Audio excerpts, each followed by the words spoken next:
Arthur Smith didn't want to make any snap judgments, so clearly this is not the show for him, but we're going to talk about him plenty anyway. He's Jeremy Birmingham. I am Austin Ward. These are Snap Judgments on 97.1 The Fan, 10 TV, both those YouTube channels, and anywhere you get your podcasts and 10 TV Plus. Spring practice number 3 is complete for Ohio State.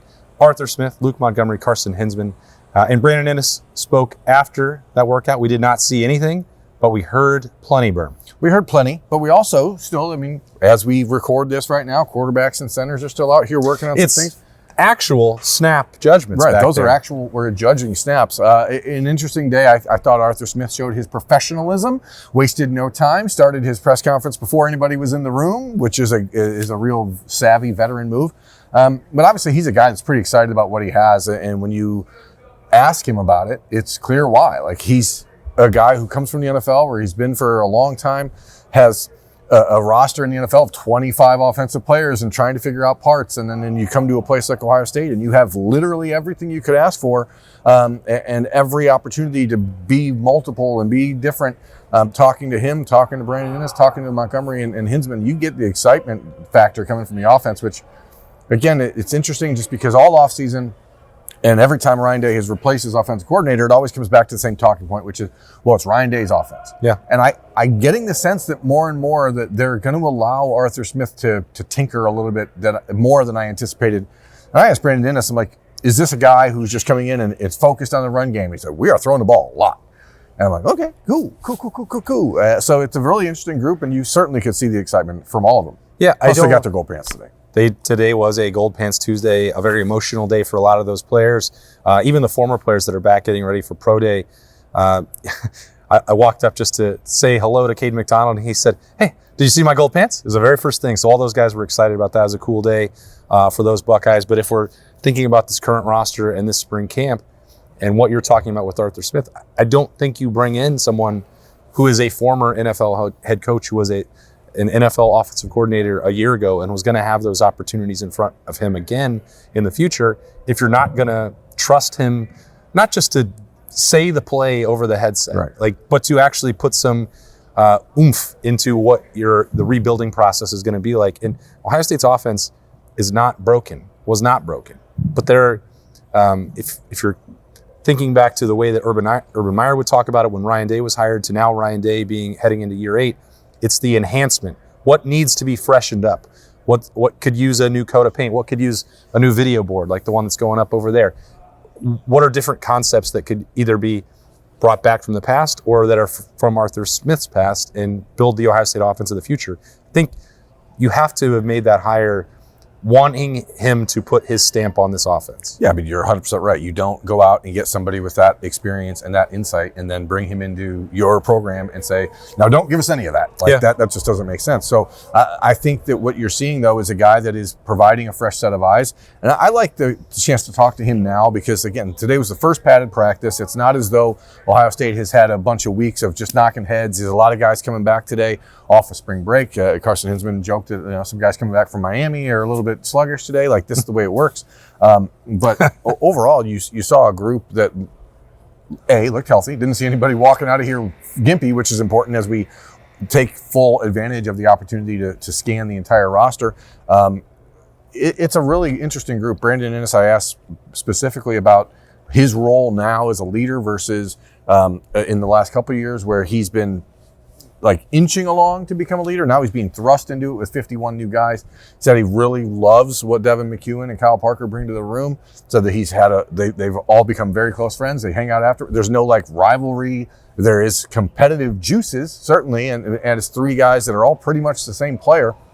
Brandon Inniss was asked, what do you have to do? And he said, I have to get more explosive. I have to be better after the catch. And so I think that's one of those situations. We've talked a lot in the first week of practice about how Edric Houston might be pushed along and have a little bit of a fire lit under him from James Smith and Quaver Saw and John Walker and those guys. So I think you're seeing a little bit of the same thing out of Brandon Inniss. He spoke extremely confidently today about his role, said his only offseason goal heading into spring was to become an Iron Buckeye, passed up the Buckeye Cruise for Cancer because he didn't want to not be an Iron Buckeye. He said he wanted to prove to everyone here that what type of leader he is, what type of worker he is.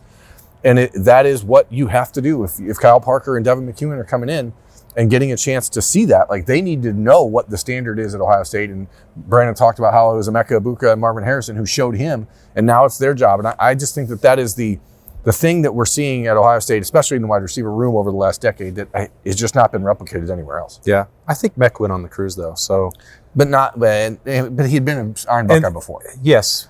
So did Brandon Inniss, but there is a difference between that situation for Emeka a couple of years ago and Brandon Inniss right now, because what you're talking about, I don't think that the half of the roster that is returning needed Brandon Inniss, a returning captain, to prove to them that he's got the work ethic, the desire, the competitiveness to get better and to eschew any extra vacations or days off.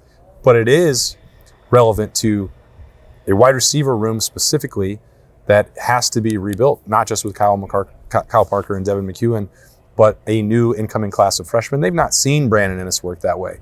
And if you're trying to maintain that standard at the top, it is Brandon Inniss and Jeremiah Smith in that room.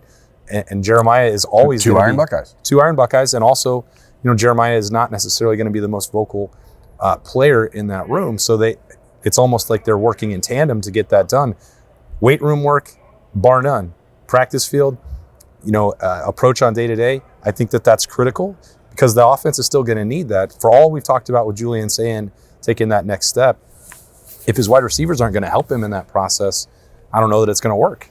It can't work. I mean, this is Ohio State. This is still an offense that's going to be predicated on spreading the ball around, getting the ball out quickly to guys like Brandon Inniss and like Kyle Parker. Devin McEwen, who's one guy, it's pulled someone off to the side and said, hey, give me someone that's really popped in day one. And Devin McEwen was the name that was brought up to me. He's a guy that you're going to be pushed. And that's what Brandon Inniss, I think, needs. And I think it's what he wants. And the ability to do that without getting standoffish or like protective of your role or whatever, I think is why Brandon Inniss was a captain last year, even though he was not going to be counted on as a go-to guy. He said he will be doing some workouts on Wednesday at the pro day as well, just to give Carnell Tate and Max Clare and those guys a little bit of a breather. So I'm excited to see like what that looks like for him, because we haven't had a chance to actually see is Brandon Inniss, who does look a little leaner. I'm not, he looks like he's finally lost the baby fat that he was carrying the last couple of years. Same with Hedrick Houston, who we saw again. Up close and got to talk to, but 305 pounds, 20% body fat, running 21 miles an hour. That's Hedrick Houston, a predator, I would say. As long as he is focused on the field, you're going to see a guy that is going to make a difference. And that's ultimately why I think this offseason is so fun for Ohio State. We have so many new players, but it's not just new guys. It's not just 51 new guys. It's all of the guys like Brandon Inniss and Hedrick Houston who are coming into an opportunity. Brandon Inniss said, this is my last year. I want to be a first-round pick. If Marv showed me what it takes to be a first-round pick, Emeka showed me. Now I have to show the other guys, but now you have to prove it on the field. And I think that's what makes this such a fun spring.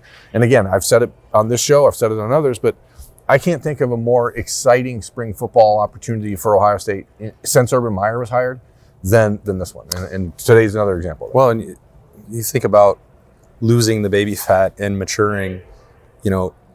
We noticed that a year ago with Luke Montgomery, and that's like tenfold right now. And maybe it's the beard; it's very full. It looks fake. I told him it looks like a Hollywood prop. It's so properly manicured, and as I've said, I want my offensive linemen to be slobs.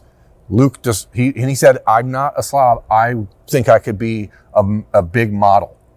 Well, because he always took great care and went to great lengths to make sure that he was always clean shaven. He said that was how he got his girlfriend. Mm-hmm. And now he feels confident enough to just let it go. But I just didn't think that he could grow it. The baby face was always going to continue. He was a Brandon Beam type. His dad has a good beard, always has. So, I mean, it's not surprised. But again, it was really, really good beard. But also, between the combination of him and Carson Hinsman, the personality, I thought it was improv night with Carson Hinsman. It was just nothing but rapid fire jokes.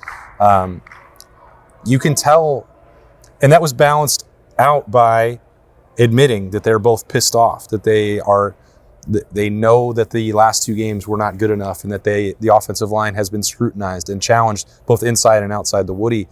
It's the ability of those two guys to, I think, flip the switch on and off that's critical. I don't think it would be healthy for them to have spent 8 straight months stewing about Indiana and Miami. When they're in workouts, fine. When they're in practice, great. But I think some of the most successful Ohio State teams that I've covered have had a a nice ability to blend fun off the field with serious business on it. And those guys have been in this program so long, I think they have a great understanding of what that requires. They certainly do, and that's what happens when you've been in a starting role for going on 3 years like both of them have. They understand that there is a lightness that is required in this sport. Like, this is a heavy game. Like, your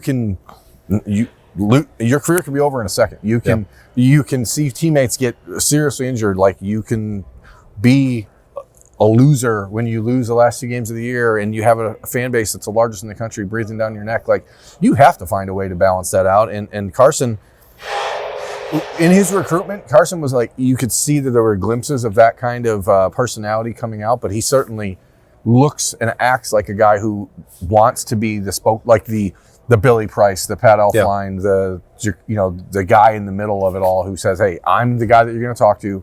Let's get it out. And I thought that was cool. And that's why, he was a Iron Buckeye last year. He went on the Buckeye Cruise for Cancer this year and gave that up. I would bet so much money that he will be a summer Iron Buckeye. I would be willing to take no wager on that because I think that this is not a Buckeye women's basketball second round game. I'm not willing to bet on that. Okay. But yeah, this today was a good day. And again, we're not going to see any practice in here until April 4th. So everything we're going to talk about on Snap Judgments and on the podcast in the morning when we do the beat, when we do every other episode, is like, what do we hear? What do we see? And I know people love the vibe checks, but vibe check on day one was pretty darn good for a team that is excited to be putting the pads back on. You can just see they liked having pads on. Yeah, and we'll be back in the Woody Hayes Athletic Center on Wednesday for Pro Day. I always enjoy that, not just to see the guys trying to fulfill their dreams to get to the NFL level, but the current Buckeyes that are floating around who might also provide a little bit of insight on what their offseason has been like. We got Kate Stover over here. We got JT Tuimolo out here. There's a lot of guys just here to work out. Very excited to see who we have on the beat or on I talked to Kate Stover. He said he'd love to chat with some folks. It's been a while since we've had a chance to catch up with him. So excited to hopefully some folks or just us? Well, maybe some folks. I just excited to have an opportunity to have different conversations about guys who haven't been around the program really in the last 2 years. Okay, here we go. So since we're all the way back, it's Snap Judgments. It's after a practice. You saw that the quarterbacks and centers were the last ones off the field. Defensively, it was Kenyatta Jackson, James Smith. And Quay Rousseau. File that away. Defensive linemen getting in that work. They spent about 45 minutes. Is it crazy? Am I crazy? Are you crazy? I think Quay Rousseau looked like he lost weight from 2 weeks ago. He looked leaner. I'm pretty interested. Longer. I'm pretty interested to hear from Matt Patricia on Thursday about that with Quay Rousseau because he's got an interesting body type. Yeah. That it wasn't really what I envisioned. Meaning, I don't mean that in a good or bad way. I sort of initially had put him in this like he's the replacement for Caden Curry, but he's a lot longer than Caden Curry, and he's a touch more twitched up, and so I'm trying to figure out like that is question number one. I mean, if we'll dive into Thursday's episode of The Beat on Thursday, but like that's what I'm curious about with Matt Patricia. Like you have all these new pieces that can be pass rushers. Where do they go? How do they fit? That's something I'm really. You're also skipping right past a Wednesday stock watch, which will double as a little bit of a preview for Ohio State's Pro Day. We'll have full coverage of that on the Austin and Birm Show. Stick around for all that. Maybe we'll have some Snap Judgments afterwards. Maybe we'll have special guests. Who knows? The only way to find out is to stay tuned. He's Birm. I'm Austin. Thanks for joining us. We'll talk to you later.